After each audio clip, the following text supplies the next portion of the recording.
자, 그 다음에 24페이지, 거기 이 변동대가 추정치의 제약이라고 되어 있죠. 자, 일단, 여러분들 공부하실 때 지금 내가 어디 하고 있는지 반드시 알으셔야 돼요. 지금 몇 단계 하고 있어요? 3단계. 거래가격을 뭐 하는 거? 거래가격을 산정하는 거. 첫 번째, 일단은 거래가격을 산정할 때 뭐를 고려해야 된다? 변동대가를 고려해야 돼요. 근데 이 변동대가는 추정을 해줘야 돼. 근데 원칙이 뭘로? 기대값으로. 다만 그 결과치가 몇 가지일 때? 두 가지. 그러니까 이럴 거냐, 이럴 거냐. 이렇게 두 가지 경우만 있을 때는 가능성이 가장 높은 단일의 금액으로, 이렇게 추정을 한다. 추정하는 거는 어쩔 수 없이 확률값이 들어가야 돼요. 어쩔 수 없어요. 자, 이제 그렇게 되어 있고, 그 다음에 변동대가 추정치의 제약이다. 자, 2번에 우리 이 변동대가, 자, 추정치의 제약 이렇게 되어 있죠. 추정치의 제약. 자, 이거는 예를 들면 우리가 물건을 팔았어요. 이렇게 판매를 했다. 근데 판매를 했는데 우리 환불률이 예를 들어서 5%다. 1억 원어치 물건을 팔았는데 과거에 보니까 이 반품되는 게 5%다. 이 반품 기간은 1개월을 줬어요. 물건을 팔았는데, 그러니까 회계 원리에서는 그냥 팔았으면 그냥 매출 끝나버렸지, 이게. 근데 중급회계로 오게 되면 물건을 팔았는데 무슨 조건을 달았어요? 1개월 동안 뭐 할 수 있게? 반품할 수 있는 권리를 고객들한테 준 거란 말이에요, 이게. 그러면 과연 팔을 때 1억 원이 다 매출이냐 이거지. 예? 근데 과거에 봤더니 이 5% 정도는 반품이 들어오더라. 그럼 5%면 얼마야? 500이잖아, 이게. 그래서 이때 예상되는 금액은 얼마로? 9천 얼마로? 9,500으로 잡아주는 거예요. 그리고 이 500은 다시 돌려줘야 되기 때문에 지금 1억 원 받았지만 1개월 동안 반품이 몇 개가 들어올지 모르잖아요, 이게. 근데 우리 회사가 5%로 추정하고 있기 때문에 얘는 환불 부채라고 하는 계정 과목으로 이렇게 잡아주게 돼 있어요, 이게. 요거는 이게 제품이면 제품 매출 잡아주는 거고요. 이렇게.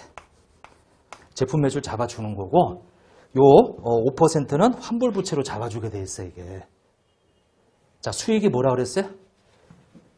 재화 용역을 이전하고 그 대가로 받을 금액으로 예상되는 금액인데 1억 원인데 환불 기간을 준 거예요. 근데 우리 회사는 몇 %를 환불될 거라고 예상하고 있어요? 그 5% 환불될 거로 예상하면은 이거는 수익으로 잡으면 안 되잖아요, 이게. 그래서 얼마만? 9,500만 원만 수익 잡는 거예요. 그리고 요 500만 원은 환불 부채로 이렇게 잡는 거다. 이렇게 돼 있다. 자, 그런데 추정치의 제약이라고 하는 게 뭐냐면 나중에 이제 다 지나갔어요, 이렇게. 그러면 여기는 우리가 추정했지. 근데 여기는 뭐예요? 얘는 뭐예요? 실제 이제 환불된 게 있을 거 아니에요, 이게. 예? 그러니까 뭐냐면 이런 불확실한 것이 해소가 됐어, 해소가. 이렇게. 불확실한 것이 해소가 됐어, 이게. 그러면 나중에 가서 봤더니 이 500만 원 중에서 실제로 300만 원만 이 환불된 거예요. 그럼 나머지 200은 어떻게 줘야 돼요? 자, 환불 부채라고 해서 500이 줄어들면서 요 200은 뭘 잡아주고? 매출을 잡아주고 나머지 300은 만약에 300이 환불됐다 그러면 얘는 돈으로 돌려줘야지. 지금 요 분기 이해돼요? 지금 환불 부채 잡아놨던 것이 이 불확실한, 이 추정하는 것은 불확실한 건데 그것이 어떻게 됐어요? 이제 환불 기간이 종료되면 해소가 되잖아요, 이게. 그 해소가 되면 환불 부채 중에서 이 매출이라고 하는 거, 자, 이것은 되돌려줄 필요 있다, 없다? 이거 되돌려줄 필요 있어요, 없어요? 없지, 이거는. 얘만 되돌려주는 거지. 자, 그래서 거기 문제를 한번, 그 문장을 한번 읽어보면, 자, 변동대가와 관련된 불확실성이 나중에 어떻게 됐어요? 해소가 됐다.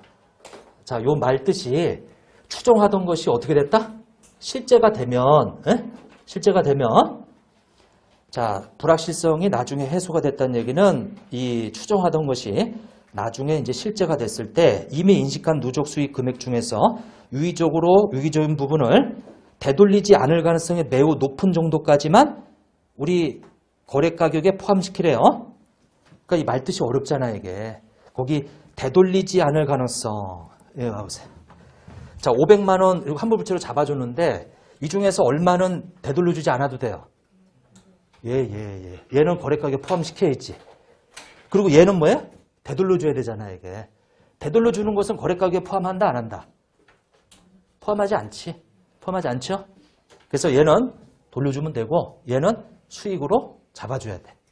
수익으로 잡아줘야 돼요. 이렇게. 자, 일단 그 문장 다시 한번 읽어볼게요. 변동대가와 관련된 불확실성이 나중에 해소될 때, 이거 아까 무슨 말이다? 처음에는 예상되는 금액으로 추정했단 말이에요. 근데 나중에 실제로 발생하게 되면 추정한 거하고 실제하고 달라지잖아요, 이게. 맞아요? 그럼 그때 가서 되돌리지 않을 가능성이 매우 높은 정도까지만 거래 가격에 포함한다는 얘기, 수익으로 인식하라는 얘기고, 그러면 되돌려줘야 되는 것은, 그러니까 되돌려주지 않을 가능성이 매우 높은 거하고 되돌려줘야 되는 가능성이 높은 거는 이거는 그냥 돌려주면 되는 거고, 이렇게 되돌리지 않을 가능성이 매우 높은 부분은 수익으로 잡아줘야 되고. 말을 어렵게 써놨단 말이에요, 이게. 근데 이제 여러분들 시험은 이 기준서에 있는 원문 그대로 나온단 말이에요. 왜냐면 우리나라 이 유럽에서 만든 이 원서로 돼 있는 거를 우리가 해석해서 우리가 쓰는 거란 말이에요, 이거. 번역해가지고. 근데 그걸 의역하면 안 돼. 우리 나름대로 의역하면 안 돼. 그대로 그냥 원문 그대로 써야 되다 보니까 표현을 되돌리지 않을 가능성이 매우 높은 정도까지만. 이게 뭐야? 돌려주지 않을 금액은 내 수익이다 이거예요. 거래가에 포함해라. 근데 저기서 나오는 최종 확정된 저 300만 원은 뭐예요? 돌려줘야 되잖아, 이게. 저거는 거래 가격에 포함한다, 안 한다? 거래 가격에 포함하면 안 되지, 이게. 이렇게. 자, 해서, 변동대가를 처음에 추정해래요. 그 다음에 나중에 변동대가 추정치의 제약은 실제하고 추정치가 다르면 이 부분 중에서 되돌리지 않을 가능성이 있는 매우 높은 그것만 거래가에 포함하고 되돌려줘야 되는 것은 거래가에 포함하면 안 되지. 이렇게. 그래서 이제 그렇게 인식을 해줘라 라고 하는 거죠. 자, 이제 그 다음에 그 정도만 체킹하시고 자, 일단 1단계 봐보세요. 여러분들 공부하실 때 핵심적인 단어들 요거 위주로 좀 공부를 하세요.